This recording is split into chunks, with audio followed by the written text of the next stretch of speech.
வணக்கம் நேயர்களே, ஆயுத எழுத்திற்கு உங்களை வரவேற்பது நான் கார்கே. திமுக அதிமுக கட்சிகள் நேற்றைய தினம் கூட்டங்களை கூட்டின. இது ஒரு புறம் அப்படின்னா, இப்போதே கூட்டணிக்கான, இப்போதே தேர்தலுக்கான, இப்போதே பிரச்சாரத்திற்கான வியூகங்களும் வகுக்கப்பட்டு வருகிறது. வரக்கூடிய பேச்சுக்கள், செய்திகள் எல்லாம் அதையே நோக்கி மையப்படுத்தி இருக்கிறது. 200 இடங்கள் இலக்கு இந்த முறை அப்படின்னு திமுக இலக்கை நிர்ணயித்திருக்கிறது. வியூகத்தை அமைத்து, மெகா கூட்டணிக்கான வியூகத்தை அமைத்து தேர்தலை சந்திக்க அதிமுக முனைந்திருக்கிறது. சுற்றுப்பயணத்திற்கு திட்டமிட்டிருக்கிறார் இபிஎஸ். அதே நேரத்தில் வாக்குகள் எல்லாம் சிதறி பிரிந்து வருகிறது. இதனால இனிமேலாம் தனித்த ஆட்சி கிடையாது, கூட்டணி ஆட்சி தான் அப்படின்னு பாஜக மாநில தலைவர் அண்ணாமலையும் கூறுகிறார். இந்த ஒரு சூழலில் யாருக்கு மெகா கூட்டணி வாய்ப்பு இருக்கிறது, யாருடைய வியூகம் இந்த தேர்தலில் வெல்லப் போகிறது, இப்போது முதல்கட்ட வியூகம் எந்தெந்த கட்சிகள் எடுத்திருக்கிறது அப்படின்லாம் விவாதிக்க இருக்கிறோம். 2026 சட்டமன்ற தேர்தல் யாருக்கு மெகா கூட்டணி அப்படின்னு சிறப்பு விருந்தினர்கள் இணைகிறார்கள். நம்முடைய திமுக செய்தி தொடர்பாளர் திரு பிடி அரசகுமார் நிகழ்ச்சிக்கு அவரை வரவேற்கிறேன். அதே போல பாஜக தரப்பிலிருந்து விவசாய அணியினுடைய மாநில செயலாளர் திரு ஜி.கே. நாகராஜ், அவரையும் நிகழ்ச்சிக்கு வரவேற்கிறேன். காங்கிரஸ் கட்சியுடைய மூத்த தலைவர் திரு திருச்சி வேலுசாமி, அவரையும் நிகழ்ச்சிக்கு வரவேற்கிறேன். அரசியல் விமர்சகர் டாக்டர் சுமன் சி ராமன் அவர்கள் இணைந்திருக்கிறார், அவரையும் நிகழ்ச்சிக்கு வரவேற்கிறேன். வழக்கறிஞர் திரு சேலம் மணிகண்டன் அவர்களும் நம்மோடு, அவரையும் நிகழ்ச்சிக்கு வரவேற்கிறேன். வணக்கம் திரு சேலம் மணிகண்டன். வெற்றி பெறுவது அப்படின்றது அதிமுக நேற்று பேசப்பட்ட செய்தி. என்ன வியூகம் உங்களால் வகுக்க முடியும்? ஒருபுறம் இன்றைக்கு மெகா கூட்டணி இல்லை, மெகா கூட்டணி இன்னைக்கு திமுக இருக்கு, அடுத்தது பாஜகவிடம் கட்சிகள் இருக்கிறாங்க, இணைப்பு சாத்தியம் இல்லைன்ட்டீங்க. என்ன வியூகம் வைத்திருக்கிறார் எடப்பாடி பழனிசாமி? வியூகத்தை வகுத்து வெற்றி பெறுவதற்கு அவருக்கு அதிகாரம் கொடுக்கப்பட்டிருக்கு. என்ன வியூகம் இருக்கு? தந்தி டிவி நேயர்களுக்கு வணக்கம். கார்கே எப்படி இருக்கீங்க? நல்லா இருக்கீங்களா? நல்லா ஒரு 5-6 மாதத்துக்கு முன்னாடி வரைக்கும் இந்த கார்கேங்கிற பேரை கேட்டாவே எங்களுக்கு பிடிக்காது. இப்போ ஆனால் கார்கேங்கிற பேரை கேட்டாவே ஒரு அன்பும் பாசமும் எனக்கு அப்படியே வலிந்து ஓடுதுங்க. இதில் என்ன விஷயம்னு கேட்டிங்கன்னாங்க, இவர் கவியரசர் கண்ணதாசர் திமுக விட்டு விலகி அவர் திரும்ப காங்கிரஸில் சேர்றதுக்கு காத்து கொண்டு இருந்தப்ப அவர் என்ன பண்ணார்னா, காமராஜர் ஐயாவுக்கு நேரடியாக ஒரு தூது விட்டாராம் ஒரு பாட்டு மூலமாக. அந்த பாட்டு தான் எனக்கு இப்போ ஞாபகம் வருது. அந்த பாட்டோட ஆரம்பித்தா நல்லா இருக்குன்னு நினைக்கிறேன். அந்த சோனியா காந்தி மகனிடம் சேதி சொல்லடி, ஐயோ மன்னிக்கணும், ஐயோ தப்பா பாடிட்டேன்.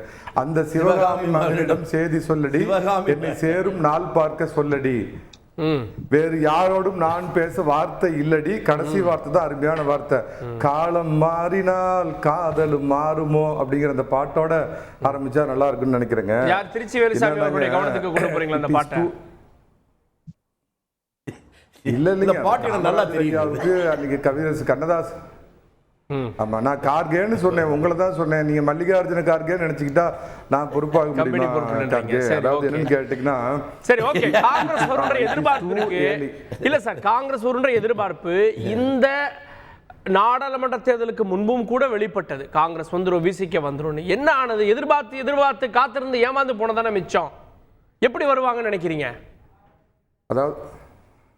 அதாவது நாடாளுமன்ற தேர்தல் என்பது வேறு. நாடாளுமன்ற தேர்தலுங்கிறது காங்கிரஸ் கட்சி கிட்டத்தட்ட ராகுலை முன்னிறுத்தி மோடி ஆப்கி பார் 400 பார் அப்படிங்கிற ஒரு பெரிய பிம்பத்துக்கு எதிராக அவங்க போராடினப்ப அவங்க புதுசாக ஒரு ரிஸ்க் எடுக்க விரும்பல. ஆனால் சட்டமன்ற தேர்தல்ங்கிறது திமுகவுக்கு தான் முக்கியமானதை ஒழிய காங்கிரஸுக்கு முக்கியமானது இல்லை. காங்கிரஸில் சமீபத்தில் ஏற்பட்டிருக்கிற கழக குரல்னா, நான் இந்த கழகத்துக்கு இதாக நிலை வித்வான்களாக மாறிட்டாங்களே, நான் அந்த குரலை சொல்லலை. கழக குரல் சில கார்த்தி சிதம்பரம் பேசியிருக்காரு, அண்ணன் செல்வ பெருந்தகை என்ன பேசியிருக்காரு அப்படிங்கிறதெல்லாம் பாருங்க.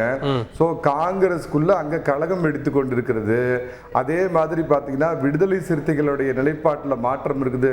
எல்லாத்துக்கும் மேலேங்க இந்த 7.5 இல்லாத 4.5 ஆண்டு ஆட்சி கொடுத்த எடப்பாடி பழனிசாமி ஆட்சி வேண்டுமா, திராவிட மாடல் ஆட்சி வேணுமாங்கிற ஒரு மிகப்பெரிய கேள்விக்குறி தொக்கி நிற்கிறப்ப நிச்சயமா அதிமுகவோடு சேருவது நமக்கு பயன் தருமா, இல்ல திமுகவுடைய இந்த 5 ஆண்டுகால ஆட்சியை தூக்கி சுமப்பது நமக்கு பயன் தருமா அப்படிங்கிற ஒரு கேள்வி எழுறப்ப நிச்சயமா பாத்தீங்கன்னா அதிமுகவை நோக்கி திமுகவில் உள்ள கட்சிகளும் பாஜக கையை முறுக்கி வலுக்கட்டாயமா அவங்க கூட சேர்த்து வச்சுக்கிட்டு இருக்கிற டாக்டர் ஐயாவும் வர்றதுக்கு வாய்ப்பு இருக்குது. எல்லாத்துக்கும் மேல இந்த திராவிட மாடல் ஆட்சி மேல அடிக்கிற சுனாமி எதிர்ப்பு அலை இன்னும் ஒரே ஒரு பாயிண்ட் சொல்லிடுறேங்க. என்னன்னு கேட்டீங்கன்னா, எந்த ஒரு சட்டமன்ற தேர்தலிலும் ஒரு கூட்டணிங்கிறது மீண்டும் அடுத்த சட்டமன்ற தேர்தலில் இதுவரைக்கும் தமிழகத்தில் தொடர்ந்ததா சரித்திரமே கிடையாது அப்படிங்கிறது தாங்க கடந்த கால தமிழக அரசியலுடைய வரலாறு. ரெண்டாவது, மக்கள் ஈஸியா இடம் போடுவாங்க. எடப்பாடி பழனிசாமி எந்த ஒரு கூட்டணியுமே தொடர் தோல்விகளையும் வெற்றிகளையும் சந்திச்சது இல்லை. ஆனா கடந்த 10 தேர்தல்கள்ல வெற்றி பெற்றிருக்கதா நேற்று திமுக தலைவர் சொல்றாரு. வெற்றி கூட்டணியை விரும்புவாங்களா இல்ல வந்து ஒரு பிரயாட்சித்த முயற்சிகளை விரும்புவாங்களா? நிச்சயமா முதலமைச்சர் சொன்ன அந்த வார்த்தையில் நான் உடன்படுறேங்க. வெற்றி கூட்டணியைத்தான் யாரா இருந்தாலும் விரும்புவாங்க. திரும்ப அண்டர்லைன், வெற்றி கூட்டணி. அதாவது பாராளுமன்ற தேர்தலில் திமுக தனித்து வாங்கிய வாக்கு அப்படிங்கிறது 25%, அதிமுக தனித்து வாங்கினதுங்கிறது 21%. ஆனா திமுக கூட்டணின்னு பாக்குறப்ப அவங்க 40-45+ போனாங்க. சோ கூட்டணிங்கிறது தான் 2024 வெற்றி தோல்வியை தீர்மானிக்கும் அப்படிங்கிறதுல மாறுபட்ட திமுக 21 இடங்கள்ல நின்னாங்க, அதிமுக 35 இடங்கள்ல நின்னாங்க. ரெட்டலை எத்தனை இடத்துல நின்றுச்சு, உதயசூரியன் எத்தனை இடத்துல நின்னுச்சு? சரி, அப்படியே உங்களுக்கு மாத்தி போடுறேங்க. 2021 சட்டமன்ற தேர்தலில் 350 கோடி ரூபாய் செலவழிச்சு வடநாட்டு ஒரு ஐயரை கூட்டிகிட்டு வந்து கூட தேர்தல் வியூக நிபுணரா வச்சிருந்து கூட வெறும் 3% வாக்கு வித்தியாசத்துல தான் திரு எடப்பாடி பழனிசாமி அவர்கள் வெற்றி வாய்ப்பை இழந்தார். அப்படிங்கிறப்ப எல்லா அம்சமும் எடப்பாடி பழனிசாமிக்கு சாதகமா இருக்குது. எல்லா சாலைகளும் நெடுஞ்சாலை சாலையை நோக்கி. Okay, right, okay. நான் திருச்சி வேலுசாமி அவர்கள்ட்ட உங்களுக்கு தான் தூது அனுப்புறாரு, காங்கிரஸ் வரும் என்று காத்திருக்கிறோம், காலம் மாறுகிறது, அதுதான் வந்து கார்த்திக் சிதம்பரத்துடைய பேச்சோ இல்ல செல்வ பெருந்தகை அவருடைய சுற்றுப்பயணம் இதெல்லாம் சொல்லுவது அதனுடைய செய்தின்றார். அப்படி அல்ல, நான் வந்து யதார்த்தமாகத்தான் இந்த அரசியலை பார்க்க விரும்புறேன். காரணம், அரசியலில் கூட்டணி என்பது சட்டமன்ற தேர்தலுக்கு இன்னும் ஓராண்டுக்கு மேல இருக்கு. அது இந்தியாவிலே தமிழ்நாட்டில் தான் நாமினேஷன் முடிஞ்சு வித்ட்ராயல் டேட் முடிஞ்சதுக்கு அப்புறம் கூட கூட்டணி உருவானதெல்லாம் பார்த்திருக்கோம். ஆனால் கூட்டணி என்பது 67க்கு முன் 67க்கு பின் இப்படித்தான் நம்ம பார்க்க வேண்டியிருக்கு. 67க்கு முன்னால இந்த கட்சியும் இந்த கட்சிகள் தான் ஒன்னா சேர முடியும், இந்த கட்சிகள் சேரவே முடியாது என்றெல்லாம் இருந்த நிலைமை இருந்துச்சு. அதற்கு பின்னால யார் வேண்டுமானாலும் எந்த கட்சியோடும் கூட்டு சேருவதற்கான வாய்ப்பு இருக்கிறது என்பதுதான் யதார்த்தம். மற்ற இப்ப நம்ம பேசுறதெல்லாம் நம்முடைய விருப்பத்தை, நம்முடைய ஆசையை நம்ம சொல்லலாம், அவ்வளவுதான்.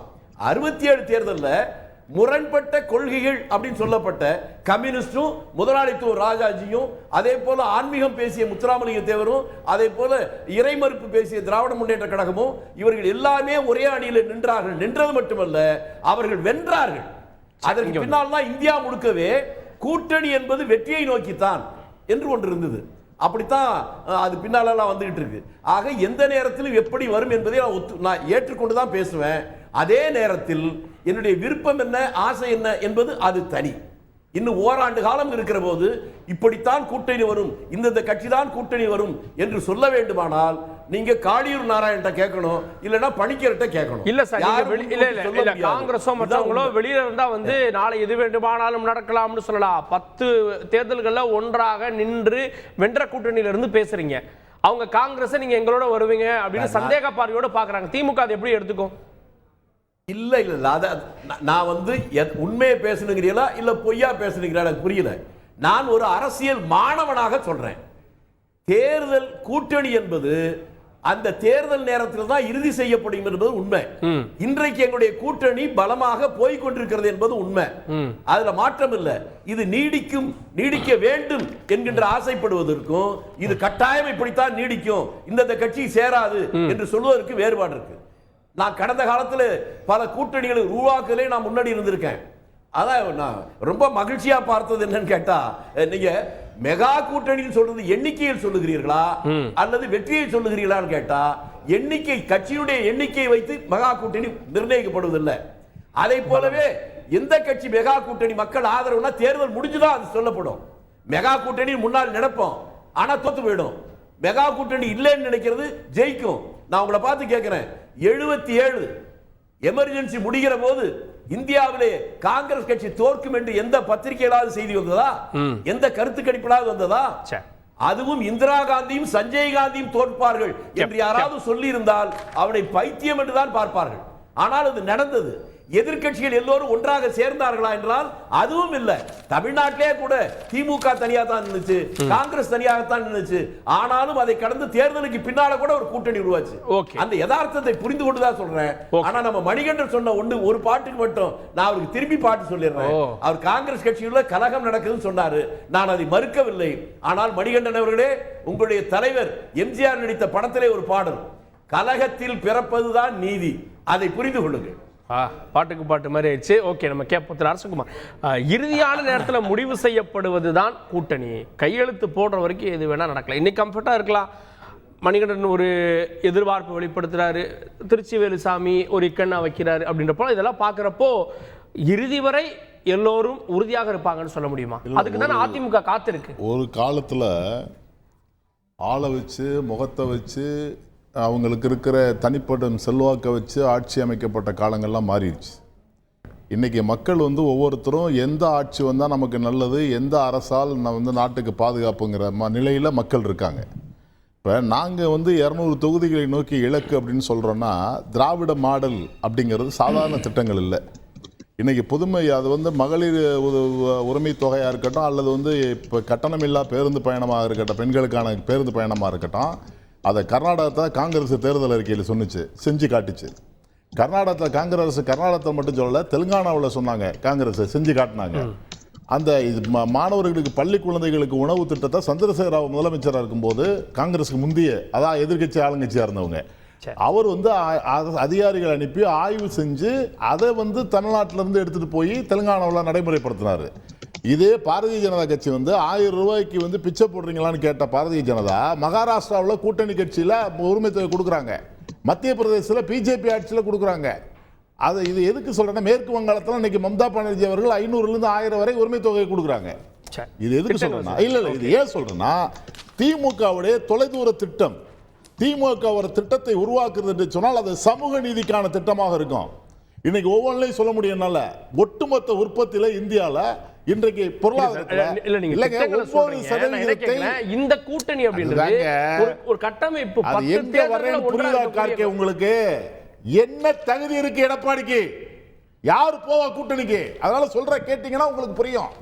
இந்தியாவுடைய மொத்தமான பொருளாதாரத்தில் 9% தமிழ்நாட்டுடைய பங்களிப்பு, ஜிடிபியில் 2வது இடம்.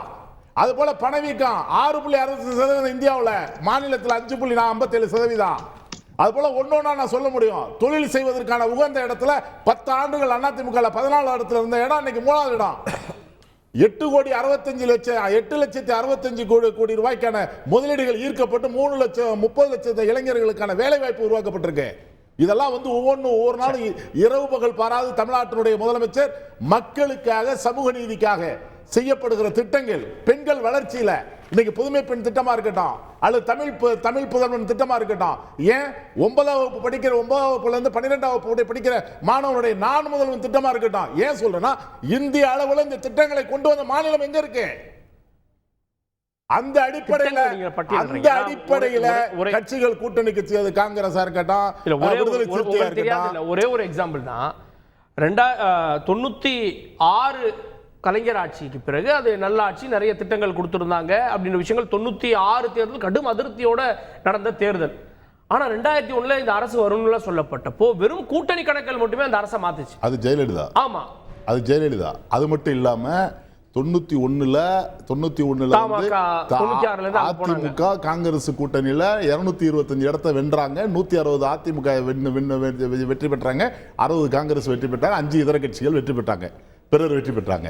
ஆனா அதே நீங்க சொல்றீங்களா, 1971ல திமுக முதல் தேர்தலில் 184 சீட்டு, 1971ல முதல் 184 சீட்டு வெற்றி பெற்றாங்க. 20 ஆண்டுகள் சுதந்திரம் பெற்று 20 ஆண்டுகள்ல ஒரு தனி மாநில கட்சி வெற்றி பெற்றது திமுக வரலாறு தான். அதே மாதிரி 2வது தேர்தலில் 200 இடங்களை வெற்றி பெற்றார்கள். இதை ஏன் சொல்றேன்னா, இதெல்லாம் காரணங்கள் இருக்கு. நாங்களே அதிமுக வெற்றி பெற்றதை ஒத்துக்கிறோம். நாங்களே அதிமுக வெற்றி பெற்றதை ஒத்துக்கிறோம், இல்லைன்னு சொல்லல. ஆனா அன்னைக்கு இருந்த நிலைப்பாடுகள் அதைத்தான் அவங்கள்ட்ட சொன்னேன். அன்னைக்கு தலைவர்களை பார்த்து, இயக்கத்தை பார்த்து, எம்ஜிஆர் மீது இருந்த ஈர்ப்பு சக்திகள், அதை தொடர்ந்து வந்த ஜெயலலிதா அம்மையார் மீது இருந்த ஈர்ப்பு சக்திகள் என்பது வேறு. ஆனா இன்னைக்கு ஒவ்வொரு சாதாரண நம்ம வீட்டுல எங்க வீட்டுல ஒரு பேரன் இருக்கான்னா அவன் இன்னைக்கு கேட்கிற கேள்விகளுக்கு பதில் சொல்ல முடியல. மனித வளம் வளர்ந்துருச்சு. இன்னைக்கு அதனால ஏனதானெல்லாம் கூட்டணியெல்லாம் அமைக்க முடியாது. சரி கேட்போம். நான் இன்னொரு கேள்வி உங்ககிட்ட கேட்டுறேன். காங்கிரஸோ அல்லது விடுதலை சிறுத்தைகளோ இவங்கள்ட்ட வரும்னு இவங்க எப்படி எதிர்பார்க்கறாங்க? அது உங்களுக்கு ஒரு நல்ல திமுக நல்லா நடத்துற ஒரு அண்ணன் தம்பி குடும்பத்தை பார்த்து அடுத்தவன் ஏங்கிட்டே உட்கார்ந்துருப்பான்ல, எப்படா இவங்களுக்குள்ள பங்கு விரிப்பாங்க, எப்படா இவங்களுக்குள்ள சண்டை வரும், எப்படா இவங்களுக்குள்ள பிரச்சனை வரும், அப்படித்தான் எடப்பாடி ஏங்கிட்டு உட்கார்க்க முடியுமே ஒழிய எடப்பாடினால கட்சிகளை கூப்பிட்டு இதை கடையை திறந்து வச்சுதான் உட்கார்ந்து இருந்தீங்களே, யாரும் வரலையே. கேட்போம். நான் திரு நாகராஜ் அவர்கள்ட்ட, உங்களோடு இருக்கக்கூடியவங்க எல்லாம் வலுக்கட்டாயத்தின் பேர்ல இருக்காங்க, அவங்களையும் சிலர் வருவாங்க அதிமுக கூட்டணிக்குன்னு நம்பிக்கை வெளிப்படுத்துறார் மணிகண்டன். நாகராஜ். இல்லைங்க, கூட்டணியை பொறுத்த வரைக்கும் இறுதியானது மக்கள் கூட்டணி. இவங்க எல்லாம் பேசலாம். நீங்க 2021 தேர்தலை விட 24 தேர்தலில் 10% குறைஞ்சிருக்கு திமுகவுடைய ஓட்டு. அதிமுக ஓட்டு 12% குறைஞ்சிருக்கு. பாஜகவுடைய வாக்கு வங்கி உயர்ந்து இருக்கிறது. கை இல்லை கால் இல்லை அப்படின்னு சொன்னவங்க இன்னைக்கு ஏறக்குறைய 18% ஓட்டுக்களை நாங்கள் பெற்றுக்கிறோம். தமிழகத்தில் இந்த திராவிட மாடல்னு சொன்னார் நம்ம அண்ணன் பிடி அரசுமார் அவர்கள்.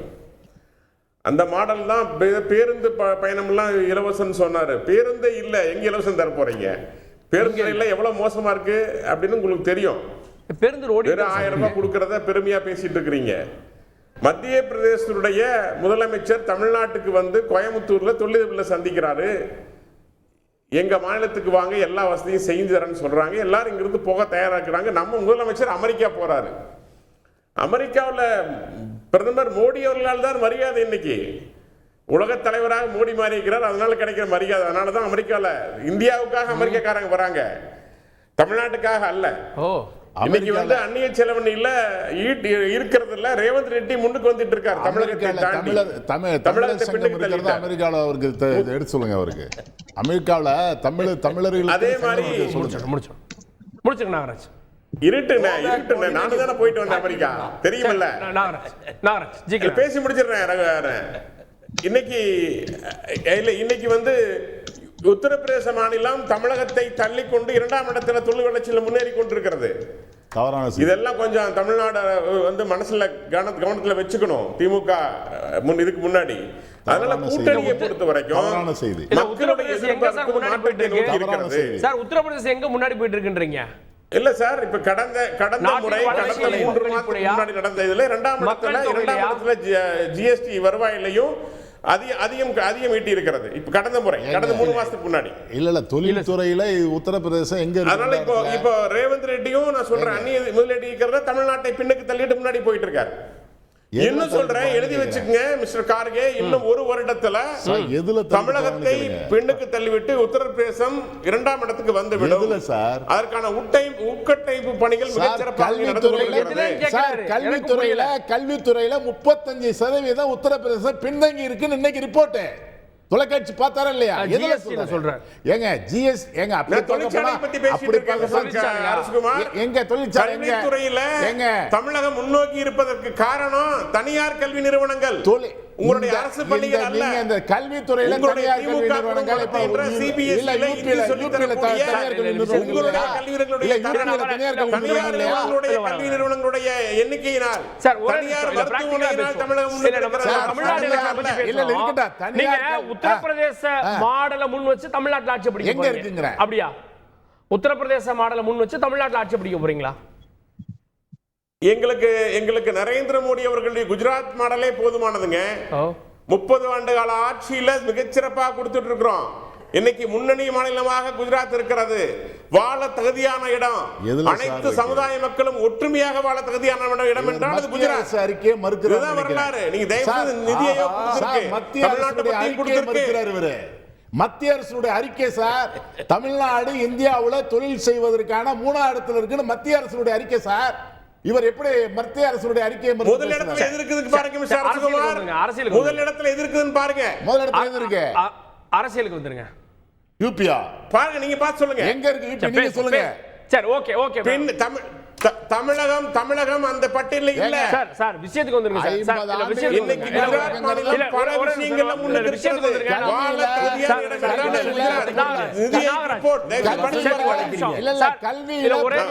தமிழ்நாடு முன்னாடி இருக்குன்னு மோடியே ஒத்துக்கிட்டு ஒரே நிமிஷம் சார், ஒரே நிமிஷம். திமுக எதிர்ப்பு மட்டும் பாஜக தனியார் காரணம். இன்றைக்கு பாஜக அப்பனா இவர் சொல்ற தொழிற்சாலை பூரா அரசாங்க தொழிற்சாலையா? நான் கேக்குறேன், இவர் இருக்க தொழிற்சாலை அரசாங்க தொழிற்சாலை. நான் சொல்றேன் கல்வி பத்தி சொல்றேன். நீ கல்வி என்ன தொழிற்சாலை என்னங்க? எல்லாத்தையும் பேசுங்க. விஷயத்துக்கு வந்துருங்க. உங்க கூட்டணி திட்டம் என்ன? தமிழ்நாட்டுல ஒரு தொழிற்சாலை அரசு நடத்துகிற தொழில் லாபகரமா இருக்குன்னு சொல்லுங்க. தமிழ்நாட்டுல ஒரு தொழிற்சாலை அரசு நடத்துகிறது ஒண்ணே ஒண்ணு, டாஸ்மார்க் லாபகரமா இருக்குது. நீ வேற ஏதாவது சொல்லுங்க. எந்த தொழிற்சாலை நல்லா இருக்குன்னு சொல்லுங்க, நான் விளக்கம் சொல்றேன். எந்த தொழிற்சாலை? மின்சார வாரியம் சொல்லுங்க. எல்லா மாநிலத்திலும் போக்குவரத்துக்கு எல்லா மாநிலத்திலும்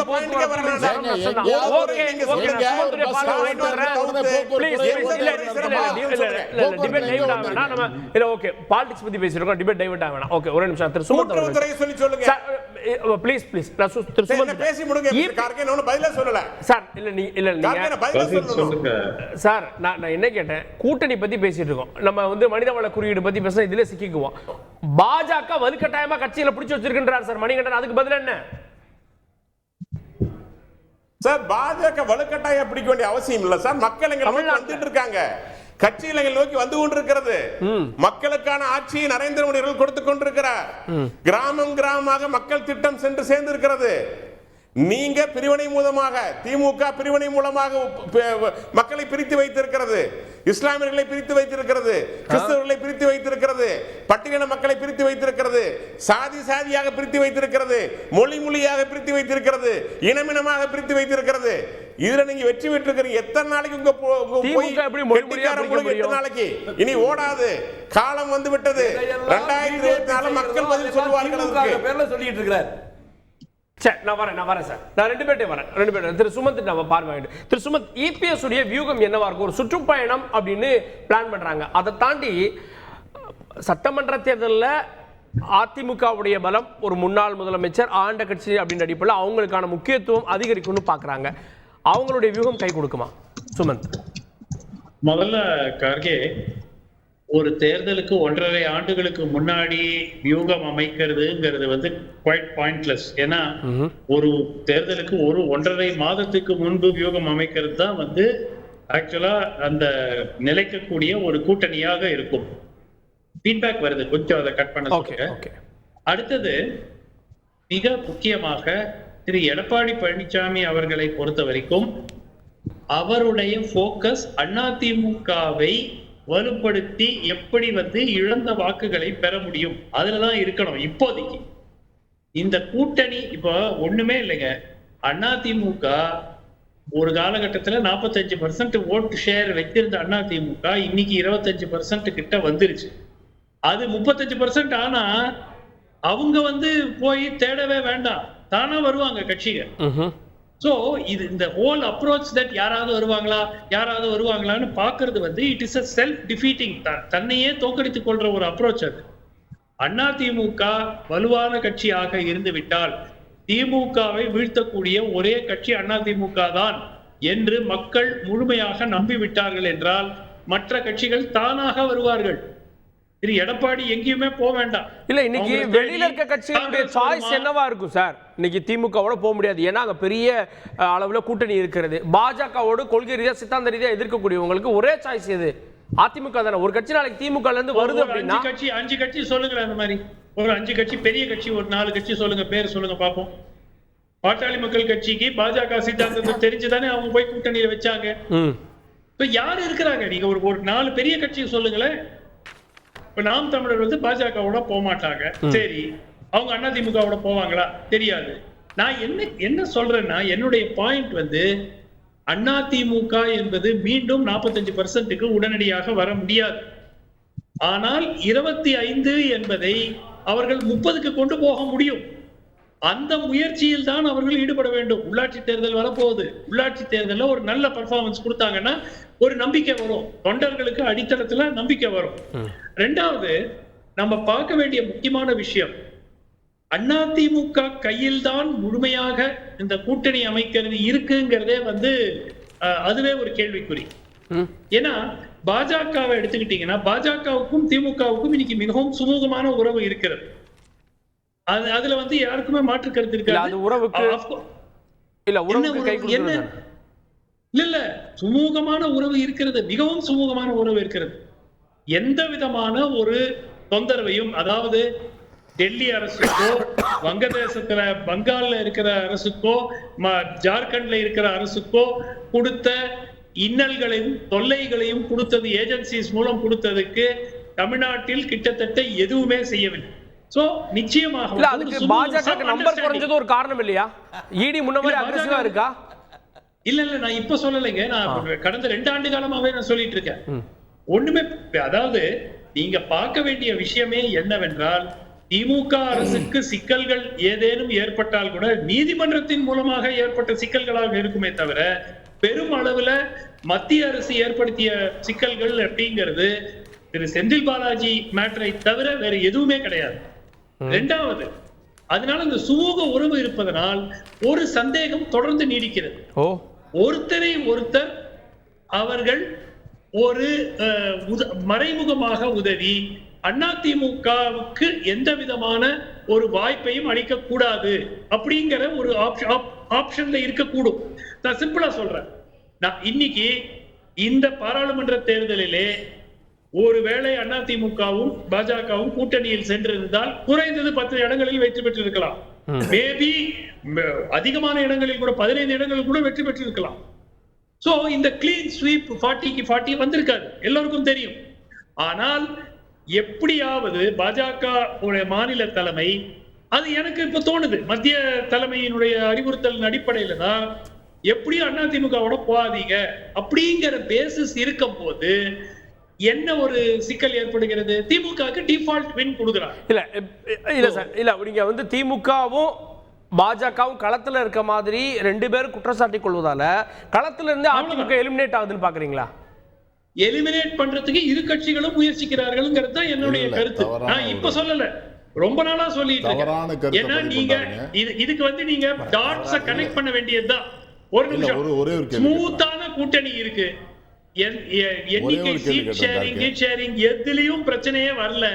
அதுக்கு எல்லாத்துக்கும் முன்னாடி தன்னிச்சையாக ஒரு நபர் வந்து போய் அந்த கூட்டணியை உடைக்கிறார்.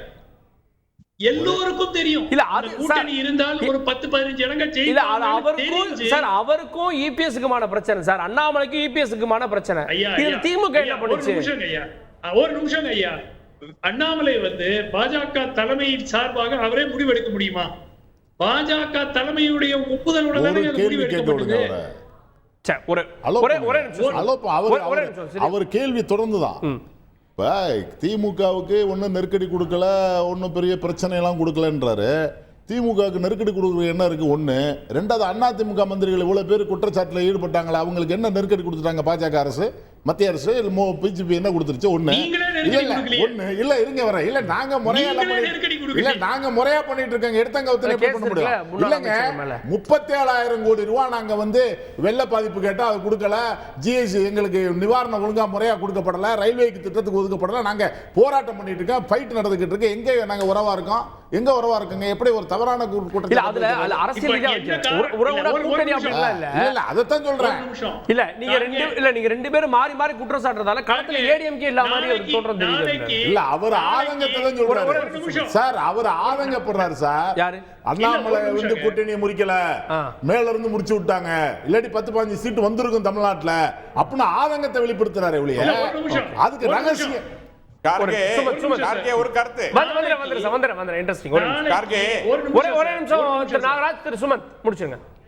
நாளைக்கு ஒரு நிகழ்ச்சி நடக்க இருக்கிறது இல்லையா சென்னையில?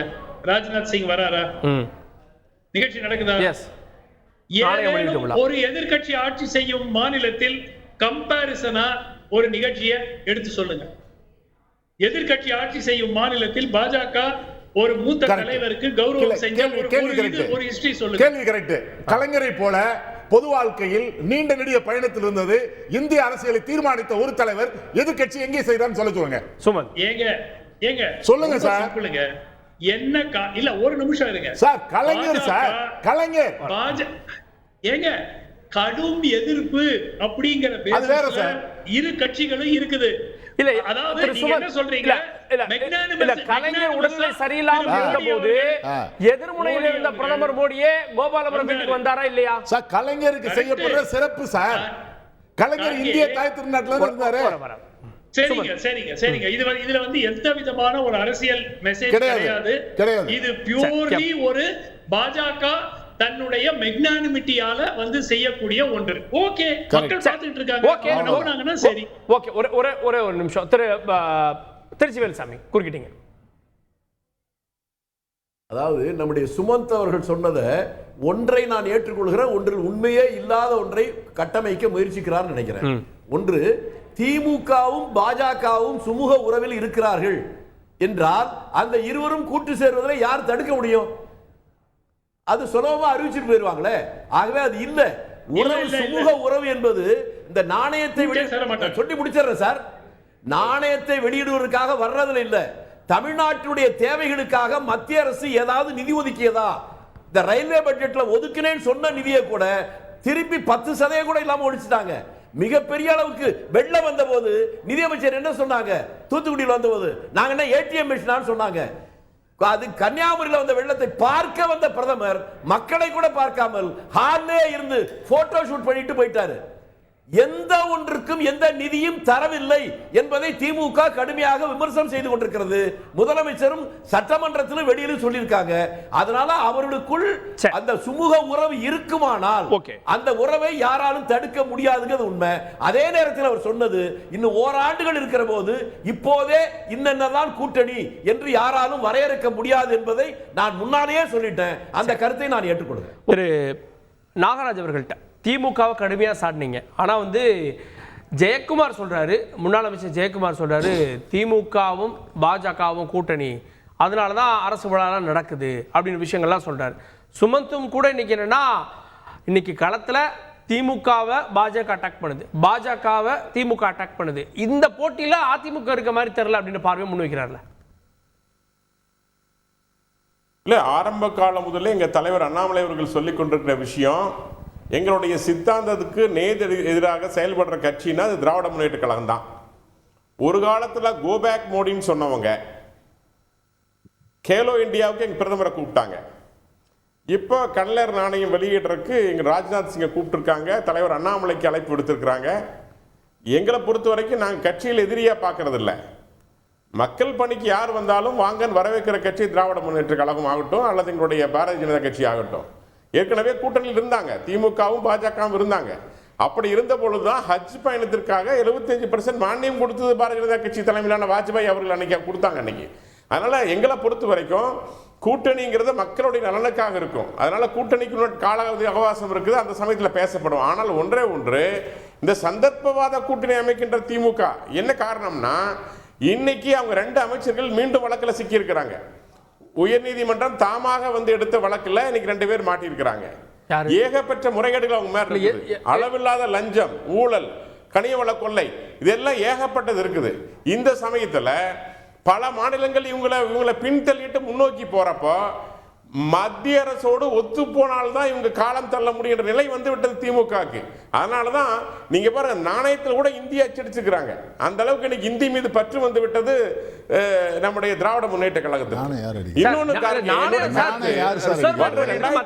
தேர்தல் நாணயம் நாங்க அடிக்கல சார். நான் பேசி முடிச்சிருங்க. நாணயத்தை வெளியிடுற மத்திய அரசு சார். ஏன் எதுக்குறீங்க இந்திய? என்ன இந்திய நாட்டுல நாணயம் அடிக்கும் போது நாணயத்துல இந்தி போட்டுதான் இருக்காங்க. அதை போய் எதுக்குறீங்கன்னா புதுசா கேக்குறீங்க. என்ன இந்தி எதுக்குறீங்கன்னா இந்தி உள்ள வரக்கூடாது. இது வந்து நாங்க ஏற்கிறதுல ஒரு அரசாங்கம், ஒரு மத்திய அரசு இருக்கிற கௌரவம். அண்ணாமலை அறவே வேண்டாங்கிறீங்க, நீங்க எதிர்க்கிறீங்க. இப்ப புதுசா இல்ல நான் கேக்குறேன், உங்க இந்திய எதிர்ப்பு கொள்கை உண்மைனா உங்களுடைய நாணயத்தை இந்திய எதுக்கு அளவு பண்றேன்னு கேக்குறேன். எங்களோட நாணயம் அது கேக்குறேன் நான். ஒரு தலைவருக்கு ஒரு மத்திய அரசு வெளியிடுதுங்க, மத்திய அரசு கௌரவப்படுத்துதுங்க தலைவரை. அதுல போய் நீங்க ஏன் இந்திய போடுறீங்க நான் கேட்க முடியுமா? ஹிந்தி வேண்டாம்னு சொல்ல வேண்டியதானே? என்ன தமிழ்ல போடுங்க சொல்ல முடியுமா? ஏங்க அந்த நாணயம் தமிழ்நாட்டுக்கு மட்டும் சொந்தமா இந்தியாவுக்கு சொந்தமாங்க? அப்ப உங்க சுயநலம் தானே அந்த நாணயம் நீங்க என்னங்க புரியா பேசுறீங்க? அந்த நாணயம் தமிழ்நாட்டுக்கு மட்டும் புழங்குற நாணயமா அது?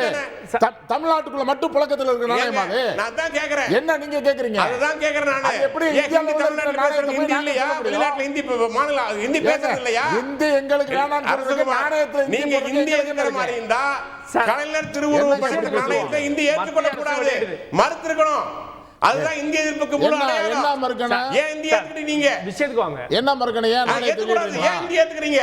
ஹிந்தி ஒளியங்கறீங்க, உருது மொழி தமிழ்நாட்டு மொழி கொண்டுன்னு சொல்றீங்க. கார்கே நான் முடிச்சறேன்.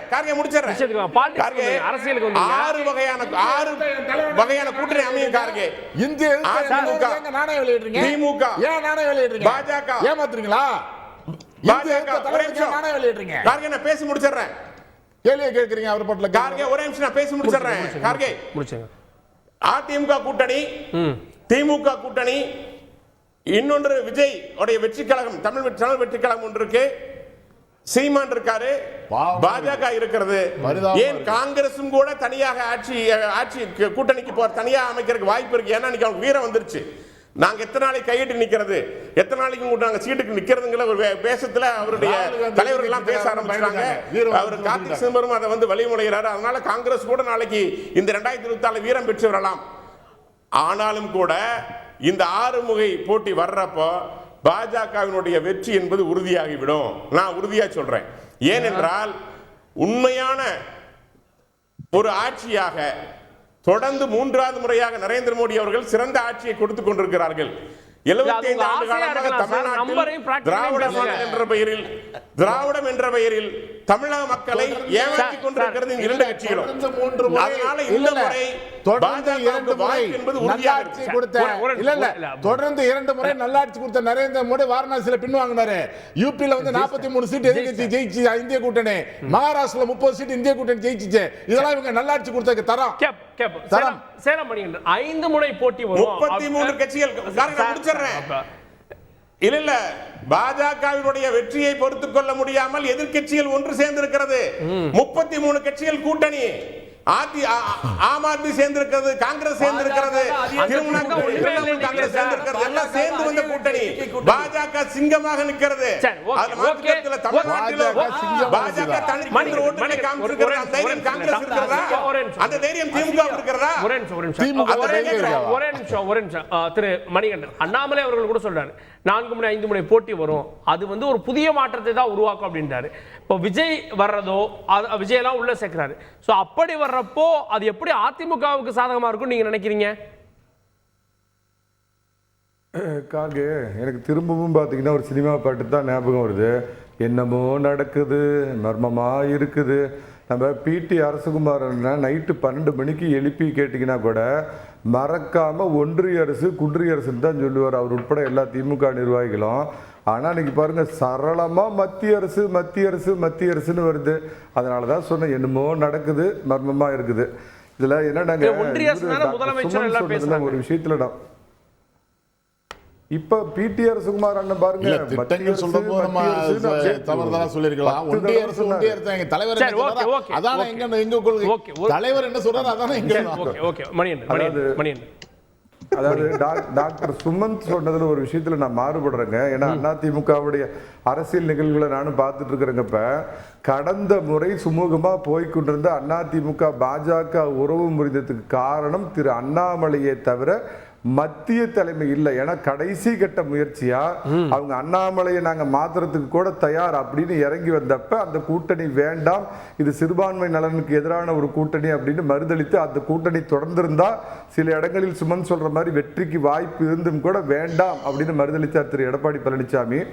இந்த நேரத்தில் கூட்டணியை பத்தி சிந்திக்கிறத விட கட்சியை பலப்படுத்தணும்னு அவர் சொல்றது ஏற்புடைய கருத்து. ஆனா ஒரு ஃபேக்ட் அவர் புரிஞ்சுக்கணும், இனி 2 இந்த மாநில திராவிட கட்சிகள் கட்சிகள் அதிமுக திமுகவும் அதிகபட்சமா 25 விழுக்காடுக்கு மேல ஓட்டு வாங்க முடியாது. ஏன்னா ஏறத்தாழ 50 ஆண்டுகள் இந்த ரெண்டு கட்சியும் பார்த்துட்டாங்க. ரெண்டு திராவிட கட்சிகளையும் நீங்க பர்சன்டேஜ் கூட்டினீங்கன்னா 50 தாண்ட முடியாது. புது பிளேயர்ஸ் எல்லாம் வந்துட்டாங்க.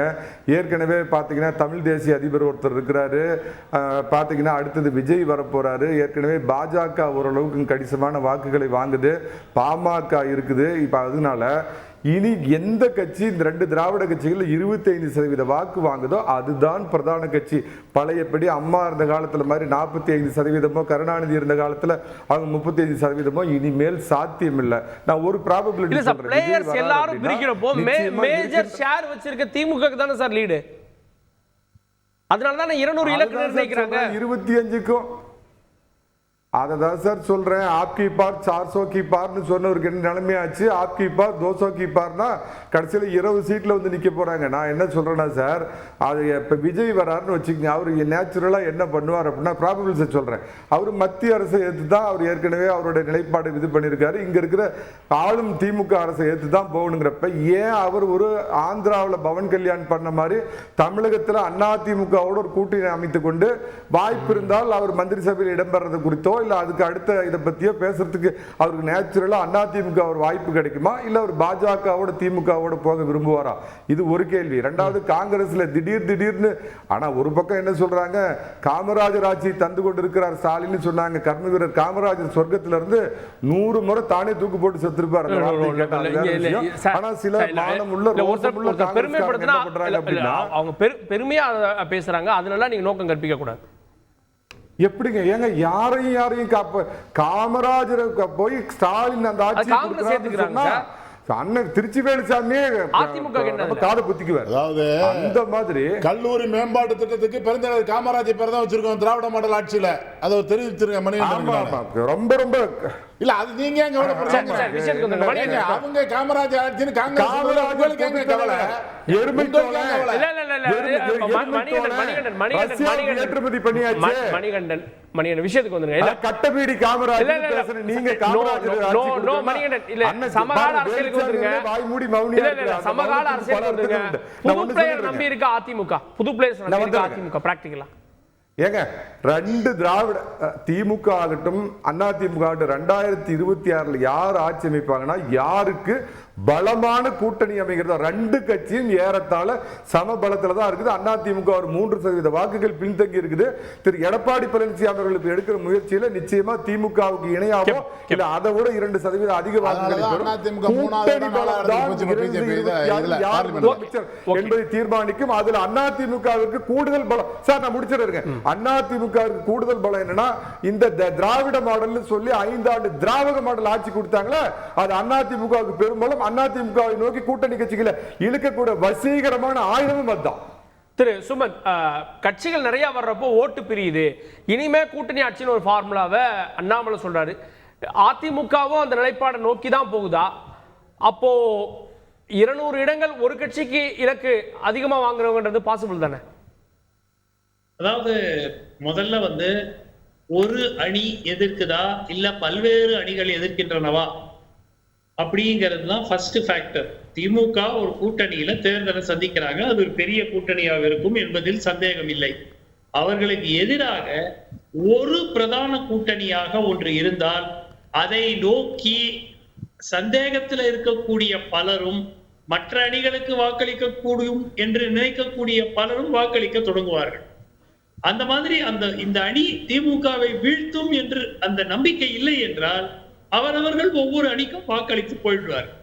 அதனாலதான் அதிமுகவினுடைய சேலஞ்ச் தன்னை வலுப்படுத்தி கொண்டு ஒரு 30% மேல் வாக்குகளை பெறக்கூடிய ஒரு நிலைமை ஏற்பட்டால் நிச்சயமாக மற்ற கட்சிகள் அதை நோக்கி வருவார்கள்.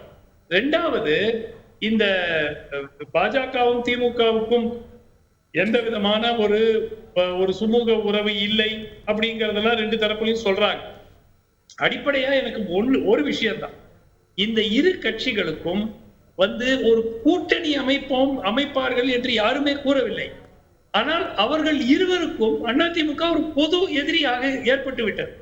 சோ முதலில் அதிமுகவை வீழ்த்திவிட்டு அதற்கு பிறகு நம்ம ஒருத்தர் நம்ம வந்து எப்படி டீல் பண்றதுன்னு போட்டி போட்டுக் கொள்வோம் அப்படிங்கிற ஒரு அண்டர்ஸ்டாண்டிங் தான் நான் சொல்றேனே தவிர, நான் வந்து நாளைக்கு திமுகவும் பாஜகவும் கூட்டணி வைப்பாங்கன்னு சொல்லவே இல்லை. ஆனால் இந்த விஷயத்தில் அதிமுகவை பலவீனப்படுத்துவதில் இவ்விரண்டு கட்சிகளும் ஒருமித்த கருத்துடன் இயங்குகின்றன, செயல்படுகின்றன அப்படிங்கிறது யாராவது மறுத்தாங்கன்னா அவர்களுக்கு அரசியல் அண்டர்ஸ்டாண்டிங் கம்மி என்றுதான் அர்த்தம். மூன்றாவது விஷயம், ஒரே ஒரு பாயிண்ட் சொல்லிடுறேன்.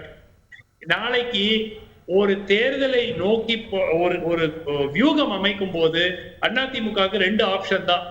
ஒருவேளை திமுக கூட்டணியில் இருந்து காங்கிரஸ் வரும், விசிகே வரும், அதெல்லாம் அந்த வாய்ப்புகள் குறைவு. அதை மனதில் வைத்துக் கொண்டு இவர்கள் வருவார்களா அவர்கள் வருவார்களா என்று செயல்பட முடியாது. திட்டவட்டமாக கூட்டணி ஆட்சியில் பங்கு அளிப்போம் என்ற ஒரு நிலைப்பாட்டை அதிமுக எடுத்தால் அதை நோக்கி கட்சிகள் வருவதற்கான வாய்ப்பு இருக்கிறது. ஏன்னா திமுக கூட்டணியில எவ்வளவு உதவி செய்தாலும் அந்த கூட்டணி கட்சிகளுக்கு ஆட்சியில் பங்கு கிடைக்காது. திமுக மெஜாரிட்டி கிடைத்தாலும் கிடைக்கலனாலும் 2006 நம்ம பார்த்தோம். மெஜாரிட்டி இல்லாம அதுதான் அதிமுகவுடைய கடைசி ஆயுதமா இருக்குன்னு பாக்குறீங்க. ஓகே, இருக்க வேண்டும். ஓகே ஓகே, ஒரே வரி சார் இருக்கிறது எல்லாத்தையும் யாருக்கு மெகா கூட்டணி இந்திய அளவிலே வந்து பாரதிய ஜனதா கட்சியை எதிர்த்து மத சார்ந்த கட்சி, இந்த மதசார்பற்ற தமிழ்நாட்டுக்குள்ள பாரதிய ஜனதாவுக்கு இடமில்லைன்னு சொன்ன ஒரே தலைவன் மக்களுடைய மகத்தான முதல்வர் தமிழ்நாட்டு முதல்வர் தான். மணிகண்டன் சொன்னார் வந்து சிறுபான்மை நலனுக்காக கூட்டணி கட்சியில் எடப்பாடியை சேரலன்னு சொன்னார். நீங்கள் தான் எஸ்டிபிஐ மாநாட்டுக்கு போனீங்க, கிறிஸ்தவ மாநாட்டுக்கு போனீங்க, ஊராக சிறுபான்மை தலைவர்களை சந்திச்சிங்களா? அவங்க ஓட்டு போட உங்களை நம்ப தயாராக இல்லையே. எடப்பாடியை வந்து சிறுபான்மை மக்கள் என்றைக்குமே நம்ப மாட்டாங்க.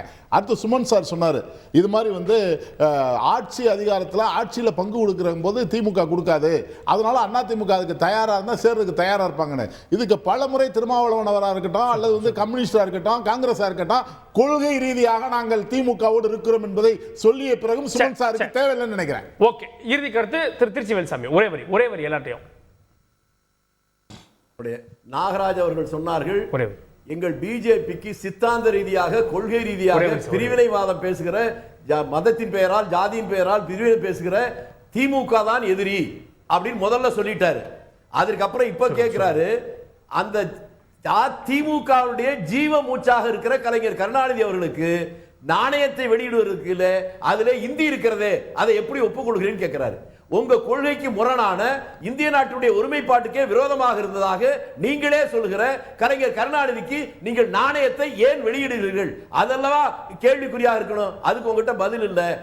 எந்த வகையிலும் கல்வியிலாகட்டும், சுகாதாரத்தில், தொழிலாகட்டும் அல்லது கிராம முன்னேற்றமாகட்டும், எல்லாவற்றிலும் தமிழகத்தினுடைய முன்னேற்றத்துக்கு நெருக்கத்தில் கூட உத்தரப்பிரதேசம் வரவில்லை என்பது மட்டுமல்ல, குஜராத் மாடல் என்று நீங்கள் சொல்வீர்கள். நாங்கள் சொல்லவில்லை. உங்களுடைய தலைவராக இருந்த வாஜ்பாய் அன்றைக்கே சொன்னார், ராஜ தர்மத்தை கடைபிடிக்க வேண்டும் என்று சொன்னாரே, அதற்கு என்ன பொருள் என்பதை உங்கள் ஒரே வரி. இல்லை, எங்க தலைவர் அண்ணாமலை அவர்கள் தெளிவா சொல்றாங்க, 2026 கூட்டணி ஆட்சி. நாங்க மதம் இல்லை என்று சொல்லவில்லை, கலாச்சாரத்தை மதிக்கின்றோம், போற்றுகிறோம். எங்களுடைய தலைமையில் கூட்டணி ஆட்சி அமையும் 2026. தேர்தலை பொறுத்தமட்டில் சமீப காலத்தில் கொள்கையும் இல்லை, புடலங்காயும் இல்லை. யாரோடு சேர்ந்தால் வெற்றி, அந்த அடிப்படையில் பாத்தீங்கன்னா திராவிட மாடலுக்கு எதிரான சுனாமி, அதற்கு எதிரான வாக்குகளை அறுவடை பண்ண போகிற அடிப்படையில் அனைத்து கட்சிகளும் அதிமுக நோக்கி கூட்டணிக்காக வரும். அதுதாங்க, அதாவது ஃபர்ஸ்ட் ஆஃப் ஆல் 1.5 ஆண்டு இருக்கு, அதனால அவசரப்படக்கூடாது. 2வது, ஒவ்வொரு கட்சியும் கூட்டணிக்கு தங்களை தயார் செய்யக்கூடிய மிக சிறந்த வழி தங்களை பலப்படுத்திக் கொள்வதுதான். அதுதான் மிகவும் முக்கியம். பொறுத்து பார்க்கலாம் கட்சிகள் என்ன வியூகங்களை வைத்திருக்கிறது அப்படின்னு. இன்னும் 1.5 ஆண்டுகள் இருந்தாலும் கூட கட்சிகள் அடுத்தடுத்து என்ன நடவடிக்கை எடுக்க போறாங்கன்ற பொறுத்து தான் பார்க்கணும். வாத்திரப்போட சிறப்பு விருந்தினர்கள் அனைவருக்கும் நன்றி. பார்த்தவங்களுக்கும் நன்றி. நேயர்களே, தொடர்ந்து இணைந்தீர்கள் தந்தி தொலைக்காட்சியோட.